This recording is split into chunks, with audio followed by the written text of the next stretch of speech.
नमस्कार। आज मेरो यो हातमा जुन पुस्तक देखिराख्नु भएको छ, यताबाट हेर्दाखेरि यो अक्षरहरू यो एन्टी मिरर भएको कारणले यो उल्टो देखियो होला। यो नेपालको संविधान हो। यहाँ यो लोगोबाट पनि अलिअलि चिन्न सकिन्छ यो नेपालको संविधान हो। अब हाम्रो देश चल्ने, शासन पद्धति चल्ने, सम्पूर्ण ऐन नियम नियावलीहरू सबै बन्ने यही संविधानको आधारमा हो। यो संविधानमै हाम्रो मूल कानुन हो। यसैबाट नै देश चलेको हुन्छ, शासन व्यवस्था चलेको हुन्छ। सम्पूर्ण क्रियाकलापहरू यही संविधानमा नै आधारित भएर चलेको हुन्छ। एउटा राष्ट्र चल्नमा संविधानको निकै ठुलो महत्त्व हुन्छ। यो बारेमा त सबैलाई सर्वविदित छ। म धेरै यसमा चर्चा गर्न चाहन्न। मैले यो संविधानमा आज उजागर गर्न खोजेको कुरा के हो भने यो निर्वाचन कसरी हुन्छ, संविधानमा के व्यवस्था छ र अभ्यासमा के व्यवस्था छ भन्ने कुरा चाहिँ मैले एउटा सानो प्रश्नको रूपमा चाहिँ मेरो जिज्ञासा भएकोले यो जिज्ञासा स्वरूप मैले यो भिडियो बनाएको हो। कोही कसैले यसको समाधान जान्नुभएको छ भने कृपया मलाई अवगत गराउनु होला। म उहाँप्रति आभारी हुनेछु। मेरो सानो जिज्ञासा मात्र हो, यो संविधान अनुसार भएको छ वा छैन भन्ने कुरा चाहिँ मेरो जिज्ञासा हो है।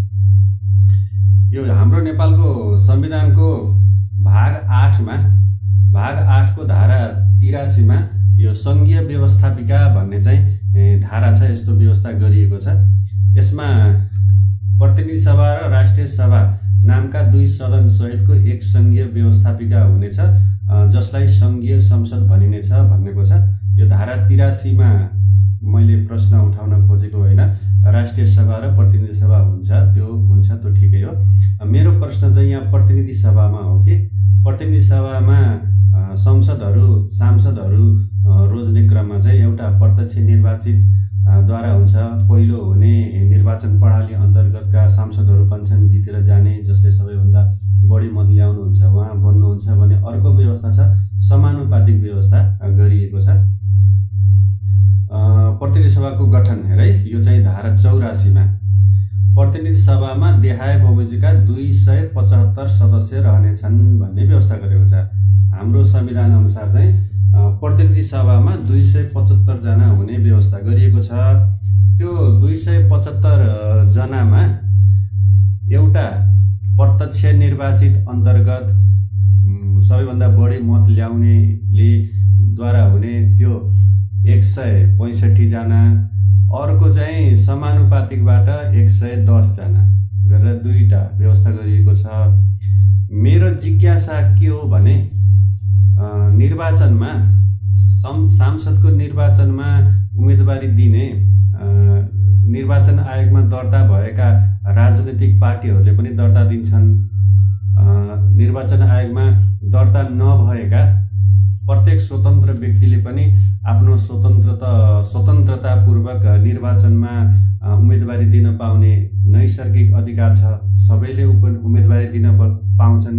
योग्यता पुगेका प्रत्येक नेपाली नागरिकले सांसदको लागि चाहिँ उम्मेदवारी दिन त पाउँछन्, त्यो पनि ठिकै छ। मेरो जिज्ञासा के हो भने 165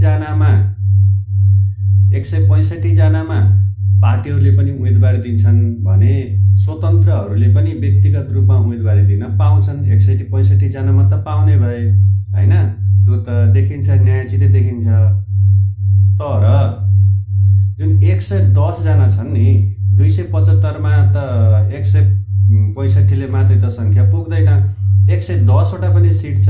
त्यो 110 वटा सिटमा चाहिँ स्वतन्त्र नागरिकको हैसियतले कसरी उम्मेदवारी दिन सकिन्छ भन्ने क्वेसन मेरो।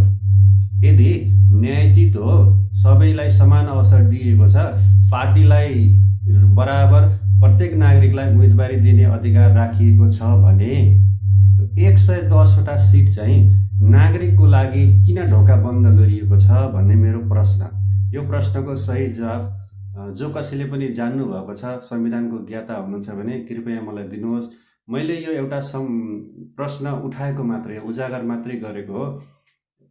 यसो हेर्दाखेरि 110 वटामा स्वतन्त्र रूपमा उम्मेदवारी दिने व्यक्तिहरूले त आफ्नो उम्मेदवारी दिन पाउनु भएन। हुन सक्छ नि त प्रत्येक 275वटा स्वतन्त्रले पनि त जित्न सक्ने हुन सक्छ नि त। फेरि यहाँ स्वतन्त्र भन्नाले स्वतन्त्र व्यक्तिको कुरा गरेको, स्वतन्त्र राष्ट्रिय स्वतन्त्र नामले दर्ता भएको कुनै पार्टीको कुरा गरेको होइन। अब त्यो पार्टीको नाम पनि स्वतन्त्र नै किन राखियो होइन? स्वतन्त्र भन्ने शब्दलाई एउटा हाइज्याक गरेर राखिएको छ। ठिकै होला, त्यो जे जस्तो गर्नुभएको छ भइसक्यो, त्यो निर्वाचन आयोगमा दर्ता पनि छ। तर प्रष्ट रूपमा मैले भन्न खोजेको स्वतन्त्र व्यक्ति जसले छुट्टै निर्वाचन चिन्ह लिएर चुनावमा लड्नुहुन्छ, उहाँको कुरा गरेको हो। जसरी चाहिँ बालन शाहले स्वतन्त्र भएर चाहिँ काठमाडौँको मेयर जित्नुभयो हो, त्यस्तो स्वतन्त्रको कुरा गरेको मैले। उहाँ कुनै पार्टीबाट आउनुभएको होइन नि त, स्वतन्त्र रूपमा आउनुभएको हो, त्यस्तो व्यक्तिको कुरा गरेको। 110 जना जुन हाम्रो सङ्घीय संसदको प्रतिनिधि सभाको है, प्रतिनिधि सभातर्फको, राष्ट्रिय सभाको आफ्नै प्रक्रिया छ, त्यसमा कुनै मेरो प्रश्न छैन, जिज्ञासा मेरो छैन। मेरो प्रतिनिधि सभाको लागि कुरा हो। प्रतिनिधि सभामा 275 जना मध्ये 165 जनामा पार्टी पनि लड्न पाउने, स्वतन्त्र व्यक्ति पनि लड्न पाउने व्यवस्था छ। तर बाँकी रहेको 110 सिटमा नागरिकलाई चाहिँ किन वञ्चित गरिएको छ? नागरिकले किन उठ्न पाएनन् भन्ने प्रश्न हो मेरो। ती नागरिकहरू पनि त 110वटा सिटमा पनि त लड्नु पाउने व्यवस्था त हुनुपर्ने हो नि त। नेपाली नागरिकलाई अन्याय परेको छैन?